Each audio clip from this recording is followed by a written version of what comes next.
Hi, this is Estelle Erasmus, your host for Freelance Writing Direct. In this short, soundbite-filled podcast, I'll cover everything the freelance and creative writer and author needs to do to move forward with their writing, their creativity, and their career.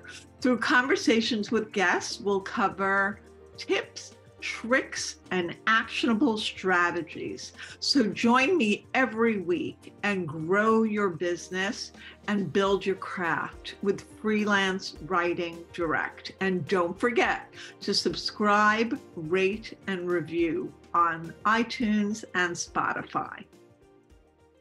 Hi, everybody. This is Estelle Erasmus, and I'm your host for Freelance Writing Direct.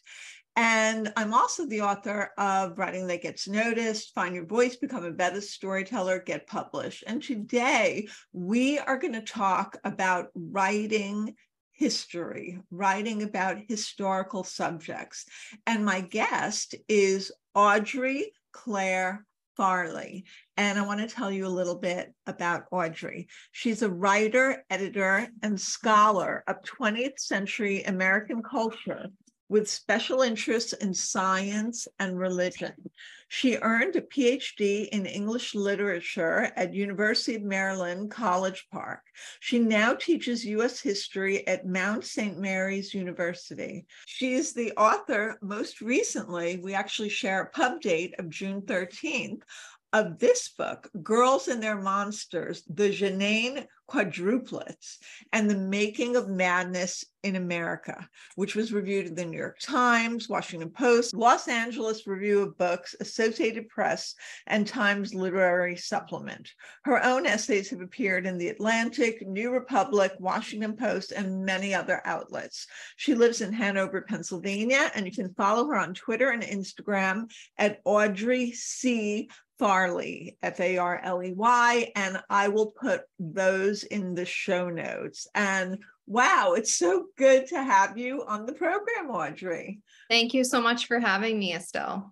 And we connected when you were teaching a history class, writing history for the now defunct teaching site Catapult, which still, I believe, has other aspects that are alive, but not the teaching.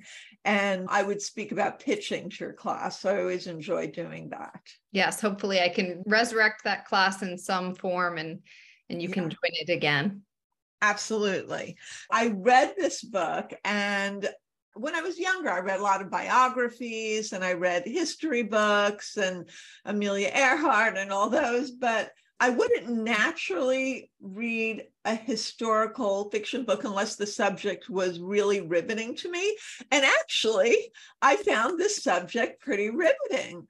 I was always a fan of Shirley Temple. I grew up watching Shirley Temple theater and singing the songs that she did. And she was this child during the Depression who kind of started the trend. I mean, they had those little Berkeley Tots or whatever movies, but she started the trend of these children being a kind of a vehicle for people's hopes, fears, dreams, worries. And I think that connecting it with Girls and Their Monsters of these quadruplets who really were born to entertain or born to be the object of people's, well, we don't know what until we read the book, but we find out a lot that is truly disturbing, but also makes complete sense. And you set up such a cultural context that it's very easy to understand why they were put in the position that they were in, with uneducated parents who really had no other way of ego gratification besides having these 4 little girls to be, again, the vehicle of all their hopes and dreams and fears and worries. And what happens when girls grow up who are central to the parents' life is the parents don't want to let them grow up. And that leads to what happened to these girls that you talk about in this book. So can you talk a little bit about how a writer such as yourself, who's written other historical books with historical subjects, came up with this concept and this particular time in history? Mm-hmm. Yeah, thanks so much for that question. Well, I got the idea for the book from my mom, who was reading Bob Kolker's bestseller from a few years ago, Hidden Valley Road. And that's also about a family, many of the members of whom developed schizophrenia. I think there were like 12 kids and 6 of them became schizophrenic.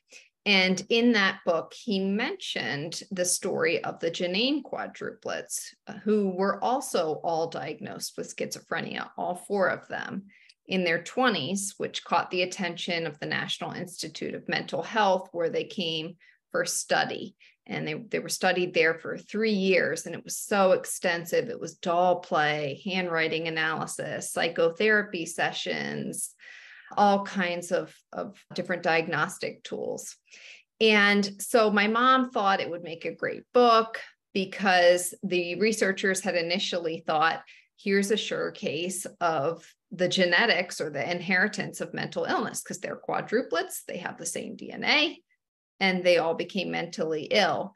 But that hypothesis was quickly complicated when they learned that the girls had been extensively abused, primarily by their father, but also by other people in their town. And they lived in what I describe as a kind of house of horrors. So their case became known in psychology and psychiatric circles as this example of nature versus nurture and how you can really separate the two. And I have to admit that I wasn't initially that interested in their story because I thought the nature nurture question, has been beaten to death. And what was I going to add to that? I'm not a psychologist. What could I contribute to that conversation? But I looked up the case nevertheless, and I quickly came across the kind of details that you were talking about, which is the way that these girls were made to be the emblems for American society. So they were born in 1930, right at the height of the Depression, and the town really lays claim to them from the beginning. People would come to their house at all hours of the night and peer in the windows, treating them as if they were this kind of carnival show. When they got older, they began to sing and dance. And this is the era of Jim Crow. It's also the height of the eugenics movement, actually the near height, which was really in the 1920s. And so a lot of the mythology that was projected onto these girls was an expression of a lot of the racial anxieties of the day. So for instance, these girls, and you can picture them looking so much like Shirley Temple or Jean Bonnet of our day, with these cute little curls and these short skirts and all dolled up. And they, in one case opened for minstrel performers. So you have these sweet little girls embodying innocence, and then a show which just rehearses the most hateful stereotypes about Black men, which is that they are a threat to white girlhood, which was, of course, the logic that was supposedly undergirding Jim Crow, that, we can't have an integrated society because we need to keep the white girls safe. So it very quickly became clear to me that long before these girls had become the poster girls of psychiatric genetics, they were the poster girls of another deeply potent mythology in America. And so that's what I wanted to explore. And you really did. I mean, in such depth. Now, I believe there was one that sort of survived the mental illness. I think Sarah was her name. And she even got married, maybe not to such a great man, but she seems to have had a good relationship with her son, and was protective of her sisters, even to the end. I think they're all gone now, but it just seems that how did she get out? You know what I mean? She was diagnosed just like all of them. It's just fascinating to me that she found the resilience somehow to break free of the psychological chains that they just didn't have anybody to help them get out of it until it was much too late to really refashion what they thought of as their reality. Mm-hmm. Well, it didn't surprise me that Sarah was also one of the favored daughters. The mother admitted to the researchers at the National Institute of Mental Health that Sarah was her favorite, and she had the best outcome. By contrast, the sister that was the worst treated, Helen, who was beaten and abused and even taken to a doctor who operated on her because she was masturbating and they decided she was oversexed. She had the worst outcomes. And so she spent most of her life institutionalized and had nothing approximating, a normal life the way that Sarah did. It's so sad. I mean, it is really tragic, but you really used research in a way that moved the story forward, and you also employed narrative. Can you talk a little bit about how you structured the book, decided to do it for maximum impact? Because at the end of the day, this is not a medical journal. This is for consumer readers. So you had to take some very complex information and package it in a way that got the readers' attention and kept them engrossed, which it does. So can you talk about that a little bit? Sure. Yeah. So the book begins with someone from the NIMH coming to their home when it's kind of like a madhouse. All four of the sisters have already been diagnosed, and there's just this very eerie vibe in the house. The parents are giving them barbiturates to help keep them under control. And after that scene and, the revelation that they're going to be studied at NIMH, then I go back in time to their mom's story, trace her meeting the dad, the birth of the quadruplets, and it's mostly chronological. So I think that what I tried to do, knowing that this is for trade readers, is to really foreground the story and let the history and the cultural context come up from below.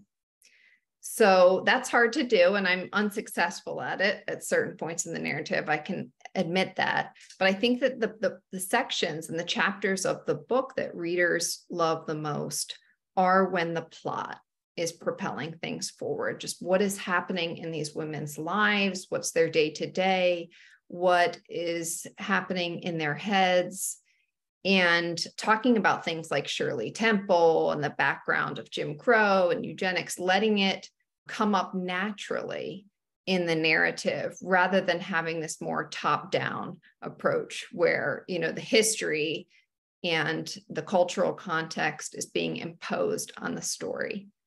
So that was the goal. And how about the research? How did you approach it and integrate it? Well, my biggest source was a book that had been published about them in 1963 after they were studied. One of the lead researchers, David Rosenthal, published the 600-page book, which told a lot about their lives and even recaptured their dialogue. So, I didn't invent anything that was in quotation marks was real. And a lot of that was coming from his book.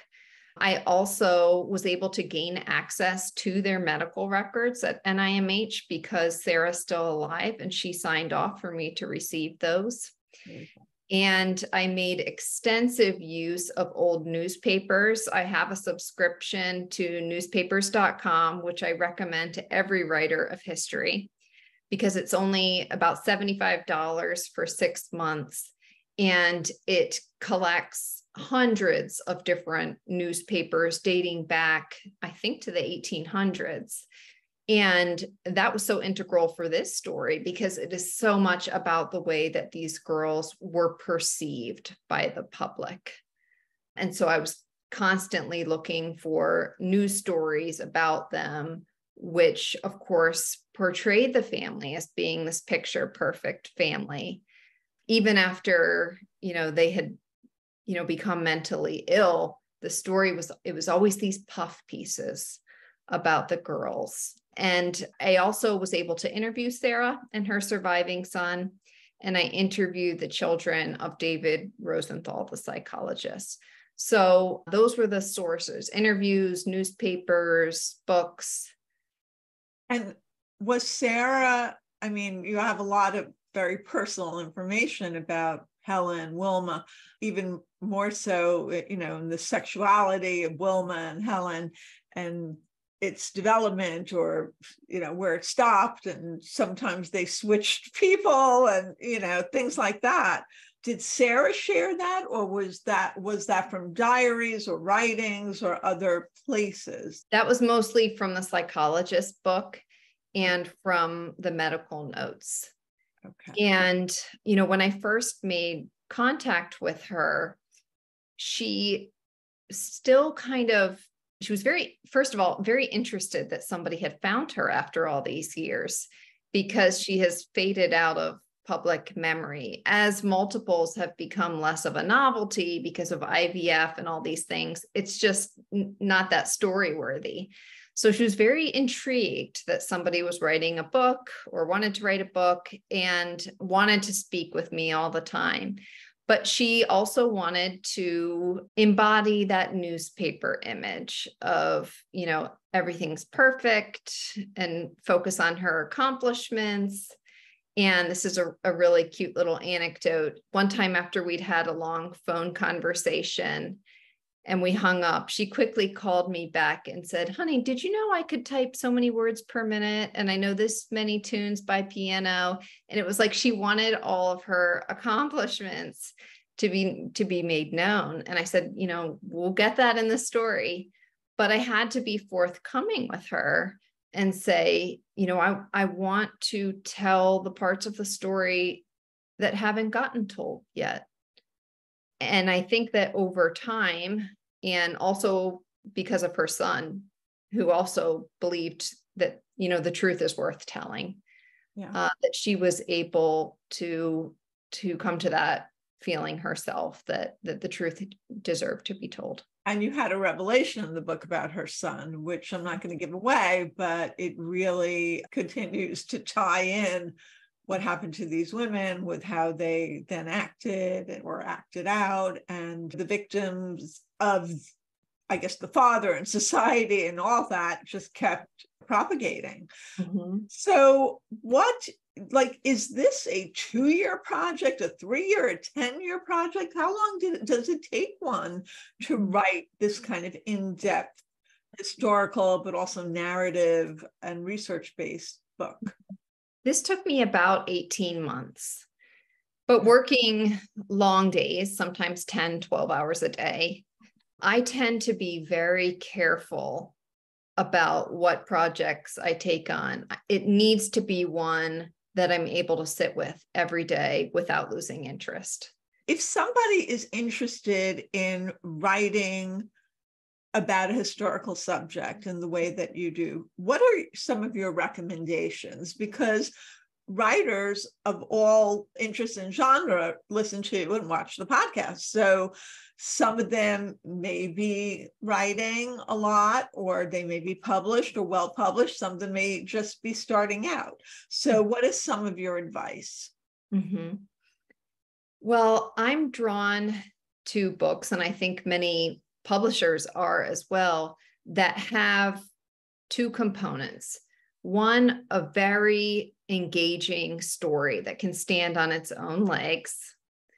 This one was very sensational, but that also has something that's intellectually provocative about it. So the so what of the story, not just a curious case, but a curious case that tells us something about the world, maybe something uncomfortable, maybe a hard truth. So I would certainly encourage people to choose stories that have both of those parts. And I would also encourage people to choose stories that have enough material or research for a full book. There are a lot of really curious cases from history, which make for a great essay, but there's just not enough there for the book. And sometimes you don't discover that right away, which means then you have to fill gaps in the narrative. And how do you do that and keep the book within the genre of fiction? If you didn't have Sarah to speak with, do you think you still could have moved forward with this project? I think I could have, but there are still parts of the book where chunks of their lives are unaccounted for. It's just like there's so much of the day to day with the girls in the beginning of the book. And then later in their lives, I just didn't know as much about what happened then. And those are the parts where I would kind of fall back on the history telling or the cultural analysis. And, I'll be honest, those are the parts of the book that readers like less because they want the plot, they want the story.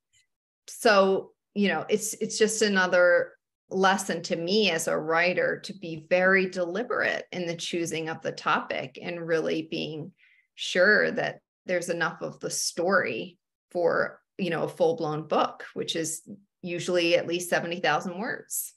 Wow. I mean, it's very clear that the girls were victims before they could even speak of everything. Was Sarah overly protective? I know she's protective of her image. Was she protective of them as well?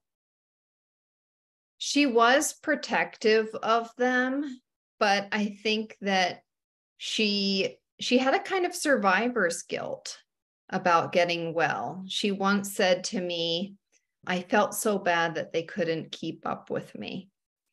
And I think that she came to view the book as a way of doing justice to them and telling the truth about them and how they were hurt. You've hinted at the fact that, some of the bad stuff they endured became cyclical, but I think that she understood that they were very mentally ill and they never had the chance to become well the way that she did. Right. It's just interesting because she had the same parents, but like you said, she was favored a little bit more. So was Edna, and Edna didn't make it out that way. It's really fascinating. I think it's a real expose of the time and the culture and what people had to deal with. And it's a warning to not just look at something face value, to really look underneath to make sure that society is setting up the situation in the right way, I guess would be. Do you feel that there's a lesson in the story? Mm-hmm.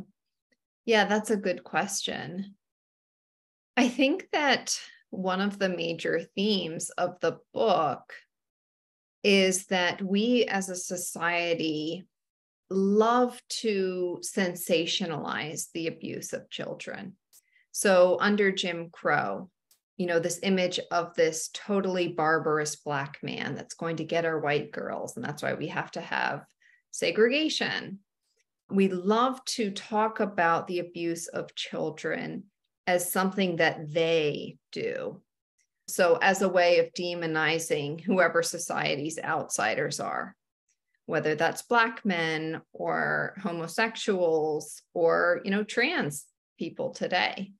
Society is much less comfortable to talk about the abuse that experts tell us is most common, which is at the hands of familiar people in familiar spaces. Brothers, fathers, uncles, priests, scout leaders, things like that. And so I think that is one of the themes of the book, is just confronting readers with that fact.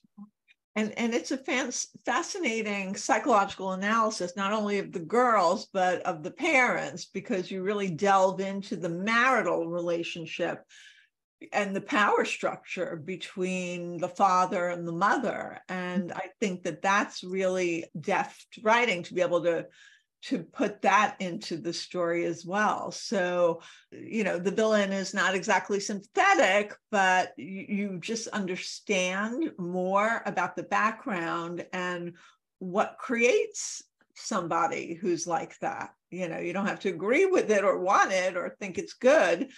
It's still evil, but just the understanding of, how it occurred is the way that society, I suppose, could avoid making those same mistakes. Mm-hmm. So you teach historical writing. Can you talk a little bit about that and what kind of things that you cover in such a type of a class? Mm-hmm. Yeah, well, it's interesting because my background is not in history. I have a PhD in literary studies, actually. And I only began writing about history about 5 or 6 years ago, in part because it was easier to place those kinds of stories as a freelancer. But I really enjoyed it. And I began teaching the class for other people like me who maybe had a story in their head, but they weren't confident because they didn't major in history, much less have a history PhD, and wanted to have the confidence to write about and interpret history. And so I started teaching this class for Catapult, and many academics did come to the class. There were lawyers in the class, including ones who had found or always remembered a case from law school decades ago that had been just burrowed in their imagination. And they were thinking about writing a book or an article about it. And so I think that, the class is about helping people to gain confidence to write about history, even if that's not their background, about finding stories that are, as we said, both emotionally charged or, have an alluring plot, but that also teach us something about the world or that have a so what. And encouraging writers to see that with trade books, you don't have to have this earth-shattering thesis. It doesn't have to be this major intervention in scholarship, which is something that we academics are pressured to do. When you write a thesis or a dissertation or an academic book, it's got to be something nobody's ever done before. And I think people assume the same of trade publishing, but that's not the case. You don't have to, it doesn't have to be totally new under the sun. When you say trade publishing, can you clarify? Because I think of it as consumer publishing because it's available on Amazon. It's available for everyone to get. So it's not just psychologists getting it. Or, to me, that's trade, like within an industry. So can you explain what you mean? Well, I guess maybe I'm using the word incorrectly, but I understand it as being not a university press. Right. Yeah. So either one of the big 5 publishers or one of the many independent publishers, but a book that's finding a popular audience. So that's, I see that as consumer publishing, not trade publishing. But, it's interesting. I mean, I'll have to look up. Maybe there's a different book publishing definition. When I think of magazines, trade is within a niche. That's what it is. Interesting. Do you actually work with them on pieces that they write and then you go over it with them and tell them where they're, what they should do to either enhance the history, the research, the narrative, something like that? Yes. So in that class, the goal was to produce an essay by the end of the course, and the course was about 6 weeks long. So we talk about how to conceive of a story, how to craft a pitch, and then going about the first draft, revision. We have a workshop with peers. Right. And so the goal at the end is to have an essay. And in some cases, people are hoping the essay is going to become a book. Awesome. And there are venues, not that many for historical essays, but there are venues, I guess. Atlas Obscura, I Atlas Obscura, narratively, of course, where I used to edit for. They have a hidden history section, and you've written for them before. And what some of the other places? Can you remember? Long Reads is a good one. Long Reads. I wonder if Guardian might have some aspects of that. Yeah, I don't know. I know that Washington Post had a section made by history, which actually just closed this week. But the editors are going to start it up at another big publication. They haven't announced yet, but I'm going to keep an eye on that. Okay, that's great. So we have covered a lot, and this is really a fascinating topic, and it's fascinating to hear about writing history. Any other writing tips you want to share? I would just encourage people to do what works for them and not to get too hung up on what works for other writers. Yeah. I personally am an early morning writer. Once I have a cup of coffee, I can start going. Even during the school year, before my kids wake up, I'll get a half hour in then, but that doesn't work for everybody. So I think that people should just trust themselves and their own process and try not to, make yourself this writer who has different habits. Good advice. I was recently on a podcast. It's called Mom End with Suzanne and Missy. And they had this little thing that they end with that I actually really liked. And I'm kind of appropriating it now for my podcast. It's what you're reading, listening, or watching and buying. So why don't you say what you're reading, then I'll say what I'm reading, and then we can go to the next one. Sure. So I'm reading Bishops and Bodies, Reproductive Care in American Catholic Hospitals, which is about the stealth takeover of public hospitals by the Catholic institutions. And often these hospitals will have names that are intended to obscure their Catholic identity. So they'll call themselves Providence Health or Dignity Health, something that doesn't sound as explicitly Catholic as, say, St. Mary's. And so patients will go to these hospitals not even realizing that they're religiously affiliated until it comes to a crisis. A woman needs miscarriage care. She has an ectopic pregnancy or something. And then suddenly the care that she receives is totally shaped by the US bishops in America. Interesting. Well, I haven't really started reading it yet, but I'm fascinated by the TikTok allure of Colleen Hoover. And so I recently ordered a couple of her books just to get a sense of what all the brouhaha is, because my daughter, who's 14, is crazy for her work. Other people are. And I'm like, well, I do a podcast and I'm a writing teacher. And what about listening? Are you watching or listening to anything these days? TV, TikTok, anything? I just finished a Netflix documentary called The Deepest Breath, which is about deep sea diving. And that is very haunting. People will go down as far as 102 meters into the ocean on a single breath. And apparently, the deeper you are, the more it compresses your lungs and it sucks you down.